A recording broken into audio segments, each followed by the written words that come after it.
ഇന്നത്തെ റെസിപ്പി എന്തെന്നല്ലേ, നല്ലൊരു മുട്ട ഓംപ്ലേറ്റ് കേട്ടോ. അപ്പോൾ ഇത് ഒരു നേരത്തെ ആഹാരമായിട്ടാണ് ഞാൻ എടുക്കുന്നത്. അപ്പോൾ എൻ്റെ ശരീരത്തിന് ഇത് കംഫർട്ടാണ്. നിങ്ങൾക്ക് ശരിയാവുമെങ്കിൽ മാത്രം ഇത് ചെയ്താൽ മതി. പക്ഷേ ഇതിൻ്റെ ടേസ്റ്റ് ചോറിൻ്റെ കൂടെ കഴിക്കാനൊക്കെ പറ്റിയതാണ്. അപ്പോൾ അതെങ്ങനെ തയ്യാറാക്കുന്നത് നോക്കിയാലോ. അപ്പോൾ അതാ ഞാനൊരു പാൻ അടുപ്പത്ത് വെച്ചിട്ടുണ്ട്. അതിലേക്ക് കുറച്ച് ഓയിലൊന്ന് സ്പ്രെഡ് ചെയ്ത് കൊടുത്തിട്ടുണ്ട്. അപ്പോൾ ഇനി ഓയിലിന് പകരം ബട്ടർ ഉപയോഗിക്കുന്നതാണെങ്കിൽ ഏറ്റവും നല്ലതാതും കേട്ടോ.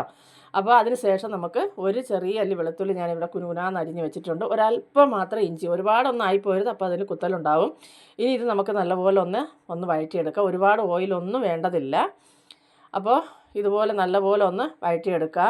അപ്പോൾ ഞാനിതിപ്പോൾ രാത്രി ഫുഡിനായിട്ടാണ് ഞാൻ തയ്യാറാക്കി കേട്ടോ. രാത്രി ഇത് മാത്രം കഴിച്ചാൽ മതിയാവും. അപ്പം നമുക്ക് ഡയറ്റ് ചെയ്യുന്നവർക്ക്, അതല്ലെങ്കിൽ ഫുഡ് കുറയ്ക്കണമെന്ന് ആഗ്രഹിക്കുന്നവർക്കൊക്കെ പറ്റിയതാണ്. അപ്പോൾ നിങ്ങൾക്ക് ഇത് എങ്ങനെയാണെന്ന് എനിക്കറിയത്തില്ല. ഓരോരുത്തർക്ക് അസുഖമുള്ളവരൊന്നും ഇങ്ങനെ ചെയ്യാൻ പാടില്ല.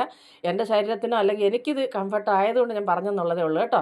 ഇനി അതിലേക്ക് നമുക്ക് വേണ്ടത് ഒരു 2 കറി ലീഫും കൂടെ ഇട്ട് നല്ലപോലെ ഒന്ന് വഴറ്റുക. അതിൻ്റെ പച്ചമണം മാറിയതിന് ശേഷം ഒരു സവാള അരിഞ്ഞെടുത്തിട്ടുണ്ട് ഞാൻ. അപ്പോൾ ഈ സവാളയും കൂടെ നമുക്കിതിലേക്ക് ചേർത്ത് ഒന്ന് വഴറ്റിയെടുക്കുക. അപ്പോൾ ഒരുപാട് സവാള ഒന്ന് നിറമാറി വഴന്ന് അങ്ങനെയൊന്നും പോകേണ്ട ആവശ്യമില്ല. നമുക്കൊന്ന് വഴറ്റിയെടുത്താൽ മതിയാവും. അപ്പോൾ ഈ സമയത്ത് ഞാനിതിന് ആവശ്യത്തിനുള്ള ഉപ്പ് ചേർത്ത് കൊടുത്തിട്ടുണ്ട്. അപ്പോൾ മുട്ട ഞാൻ 2 എടുത്ത് അടിച്ച് റെഡിയാക്കി വെച്ചിട്ടുണ്ട് കേട്ടോ. അപ്പോൾ അതിൽ ഉപ്പൊന്നും ചേർത്തിട്ടില്ല, മുട്ട മാത്രം അടിച്ച് റെഡിയാക്കി വെച്ചിട്ടുണ്ട്. ഉപ്പ് വേണമെന്നുള്ളവർക്ക് ചേർക്കാം. ഞാനിതിൽ ഉപ്പ് ആവശ്യത്തിന് ചേർക്കുന്നുണ്ട്. അപ്പോൾ ഇച്ചിരി ഉപ്പ് കൂടി പോകും, അതുകൊണ്ട് ഞാൻ ചേർത്തിട്ടില്ല.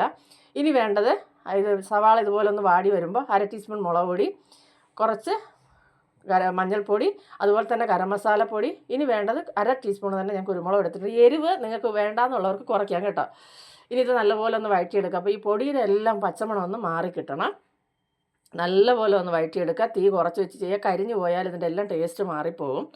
അപ്പോൾ അതാ നല്ലപോലെ ഒന്ന് വഴറ്റിയെടുത്തതിന് ശേഷം നമുക്ക് ഇതുപോലെ ഈ പാനിൽ ഈ സവാള എല്ലാം ഒന്ന് നിരത്തി വെച്ച് കൊടുക്കുക.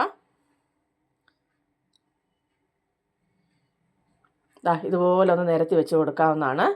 ഇനി നമുക്ക് അടിച്ചു വെച്ചിരിക്കുന്ന മുട്ട ഇതിലേക്ക് ഒഴിച്ച് കൊടുക്കാം. ഇതിപ്പോൾ രാവിലെ ആയാലും ഇത് ഒരെണ്ണം മതിയാവും കേട്ടോ, ഫുള്ളാവും. നമുക്ക് കുറച്ച് വെള്ളമൊക്കെ കുടിച്ച് കഴിയുമ്പോഴത്തേനും രാത്രി ആയാലും ഇത് ഒരെണ്ണം കഴിച്ചാൽ മതിയാവും. അപ്പോൾ ഇത് എല്ലാവരും ചെയ്തിട്ട് ഇനി എന്തെങ്കിലും ബുദ്ധിമുട്ടുണ്ടെന്ന് പറയരുത്. ഞാൻ എൻ്റെ കാര്യമാണ് പറയുന്നത് കേട്ടോ. എനിക്ക് കംഫർട്ടായ കാര്യം ഞാൻ പറഞ്ഞെന്നുള്ളതേ ഉള്ളൂ. മുട്ട നമ്മൾ ഒഴിച്ച് കൊടുത്തിട്ടുണ്ട്. ഇനി നമുക്ക് വേണ്ടത് കുറച്ച് മല്ലിയിലയുടെ ഫ്ലേവർ ഇഷ്ടമുള്ളവർ ചെയ്യുക, ഇല്ലാത്തവർ ഇത് സ്കിപ്പ് ചെയ്യുക. അപ്പോൾ മല്ലിയില എല്ലാം ഇട്ട് കൊടുത്തു. ഇനി നമുക്കിതൊന്ന് അടച്ച് വെക്കാം. 2-3 മിനിറ്റ് ഇതിങ്ങനെ ഇരുന്നൊന്ന് വെന്ത് വരട്ടെ. തീ കുറച്ച് വെച്ചിട്ട് വേണം ചെയ്യാൻ.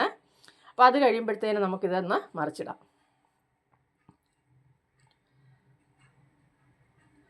അപ്പോൾ വളരെ ഹെൽത്താണ്, നല്ല ടേസ്റ്റാണ് കേട്ടോ.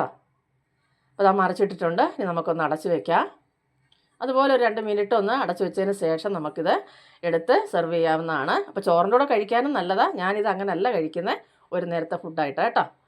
അപ്പോൾ നമ്മുടെ അടിപൊളിയായിട്ടുള്ള മുട്ട ഓംപ്ലേറ്റ് ഇവിടെ റെഡി ആയിട്ടുണ്ട്. നല്ല ടേസ്റ്റാണ് കേട്ടോ. അപ്പോൾ എല്ലാവരും ഒന്ന് തയ്യാറാക്കി നോക്കാം. ഇഷ്ടപ്പെട്ടാൽ ലൈക്കും കമൻറ്റും ഒക്കെ തരാം കേട്ടോ. ഇഷ്ടപ്പെട്ടവർക്കെല്ലാം ഒന്ന് ഷെയർ ചെയ്ത് കൊടുക്കാനും മറക്കരുതേ. അങ്ങനെ റെഡിയാക്കി എടുത്തിട്ടുണ്ട്. വളരെ എളുപ്പമാണ്, ഹെൽത്തിനും ഏറ്റവും നല്ലതാണ് കേട്ടോ. പ്രോട്ടീൻ്റെ റിച്ച് ഒരുപാടുള്ളതുകൊണ്ട് മുട്ട നല്ലതാണ്. അപ്പോൾ ഡയറ്റ് എടുക്കാൻ ആഗ്രഹിക്കുന്നവർക്കത് നല്ലത് തന്നെയാണ്. അപ്പോൾ സ്കിപ്പ് ചെയ്യാതെ കണ്ട് സപ്പോർട്ട് ചെയ്യാം.